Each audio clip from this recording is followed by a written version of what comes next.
rapprochement. There would then probably have been a keen disagreement, and I rather think that the philosopher would have had the best of the verbal argument. After showing that the astronomer royal's idea of time was quite nonsensical, Professor Bergson would probably end the discussion by looking at his watch and rushing off to catch a train which was starting by the astronomer royal's time. Whatever may be time when you're the astronomer royal's time is time de facto. His time permeates every corner of physics. It stands in no need of logical defense, it is in a much stronger position of a vested interest. It has been woven into the structure of the classical physical scheme.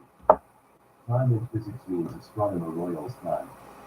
You may be aware that it is revealed to us in Einstein's theory that time and space are mixed up in a rather strange way.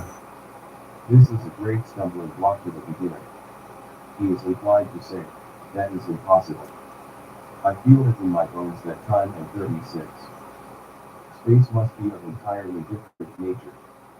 They cannot possibly be mixed up.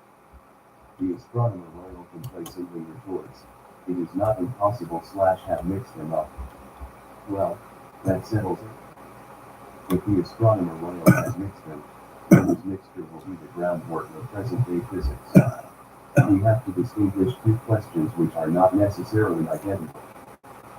First, what is the true nature of time? Second, what is the nature of that quantity which has under the name of time become a fundamental part of the structure of classical physics?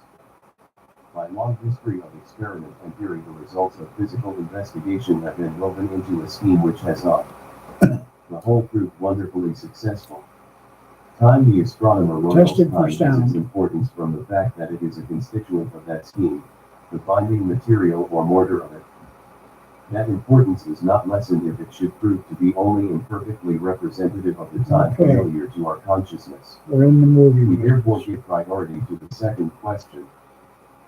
But I may add that Einstein's theory, having cleared up the second question, having found that physical time is incongruously mixed with space, is able to pass on to the first question.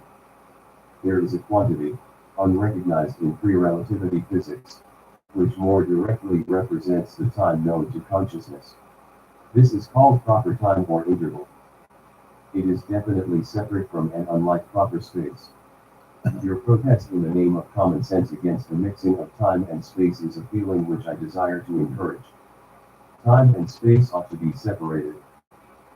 The current representation of the enduring world as a three-dimensional space leaping from instant to instant through time is an unsuccessful attempt to separate them. Come back with me into the virtue. We can then resurrect the almost forgotten time of consciousness and find that it has a gratifying importance in the absolute scheme of nature. But first let us try to understand why